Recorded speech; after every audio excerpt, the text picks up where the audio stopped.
Here's something that might sting a little. The smartest woman in the room is almost never the one talking the most. She's not the one proving she read the book. She's not the one correcting people. She's not the one making sure everyone knows she's intelligent. She's the one who's watching, processing, choosing. And by the time she speaks, if she speaks, the room has already shifted in her direction. That's not book intelligence. That's not IQ. That's not, I got good grades and I'm well read. That's a different kind of smart. The kind that gets you taken seriously without demanding it. The kind that makes people adjust how they speak around you, not because you're intimidating, but because they sense you're actually paying attention. And the good news, it's not something you're born with. It's something you build. So give me about 8 minutes, because I want to show you the 4 shifts that make a woman genuinely, almost dangerously intelligent, not in a classroom way, but in a real life, people actually treat you differently way.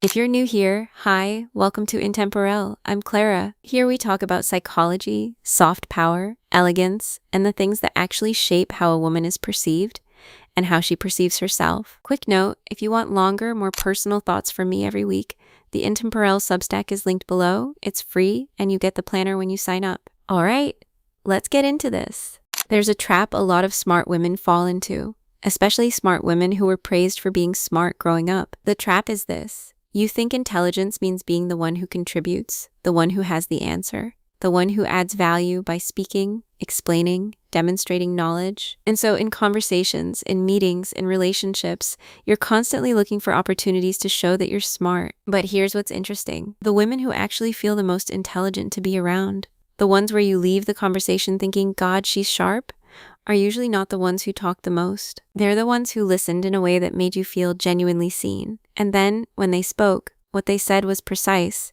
considered, specific. Angelina Jolie in interviews is a great example of this. Watch her closely. She doesn't rush to fill silence. She doesn't perform warmth. She listens with this quality of full attention. And when she responds, it's never reactive, it's deliberate. You can feel her choosing every word. That's not aloofness, that's observation as a practice. And you can start doing it today.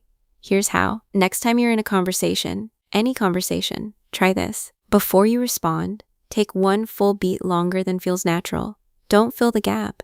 Just let the other person finish completely. Let their words land. You'll notice 2 things immediately. 1, you'll actually hear what they said, instead of hearing the first half and then mentally drafting your response for the rest.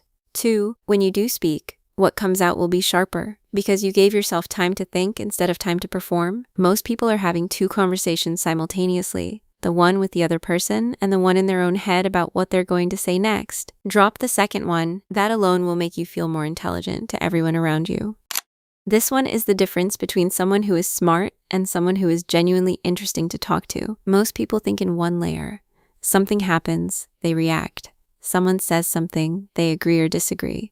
They see a situation, they form an opinion. Dangerously intelligent women think in at least 2, meaning when something happens, before they react, they ask a second question underneath the obvious one. Someone cancels plans? First layer, that's annoying. Second layer, is this a pattern? What does this tell me about how they value my time? A man says something that sounds romantic? First layer, that's sweet. Second layer, is this words or is this behavior? Does his life actually reflect what he just said? A friend gives you unsolicited advice?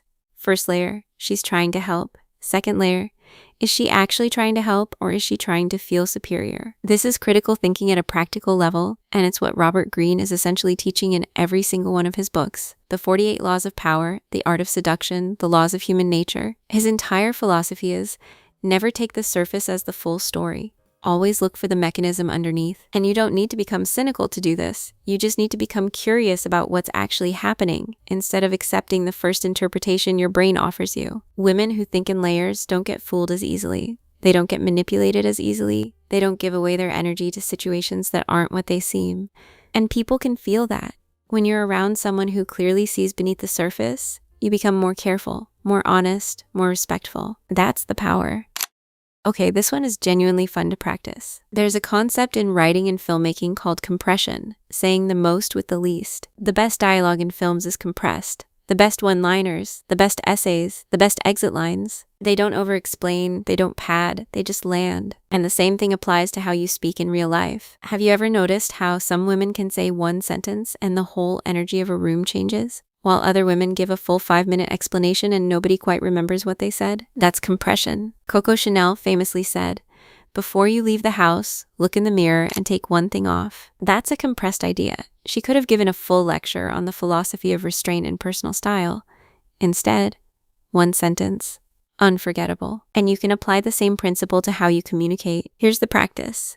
Before you explain something in a conversation, whether it's your opinion, your boundary, your feelings, ask yourself, what's the shortest way I could say this without losing the meaning? Not the rudest way, not the coldest way, the most precise way. Because precision is intelligence made audible. The woman who says, I don't think this is working for me anymore, is more powerful than the woman who gives a 20-minute emotional monologue trying to soften the same message, same content, completely different impact. Compression doesn't mean being cold. It means respecting your own words enough to edit them. Quick pause, because I want to point something out. Everything I've been describing, observation, layered thinking, compression, these are all forms of internal discipline. They're habits of mind, and most women never build them because nobody teaches this. That's exactly why I created the Reset Blueprint. It's a 21-day system, short daily chapters, one clear focus per day, a Notion planner, built for the woman who is done consuming advice and ready to actually structure how she thinks, moves, and shows up. If you've been watching this thinking, I want this, but I don't know where to start, that's what it's for. Link is below. Okay, last shift.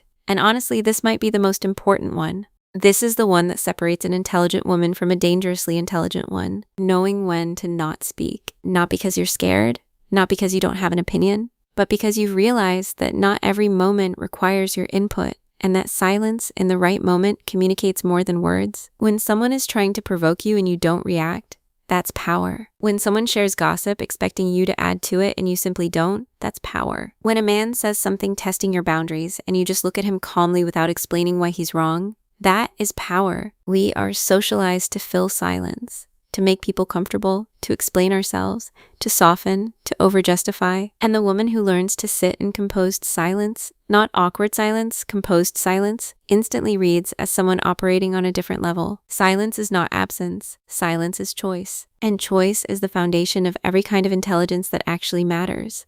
So, 4 shifts. Observation over performance. Layered thinking over surface reactions. Compression over over-explanation, silence over noise. None of these require a degree. None of them require money. None of them require permission. They just require the decision to stop reacting to your life and start thinking through it. The most intelligent woman in the room is not the one who proves she's smart. She's the one who makes everyone around her think more carefully, just by being there. That's the goal. So tell me in the comments, which of these 4 do you already do naturally? And which one is the one you actually need to work on? Be honest. The honest answers are always the best ones. Subscribe if you're not here yet. I'll see you in the next one.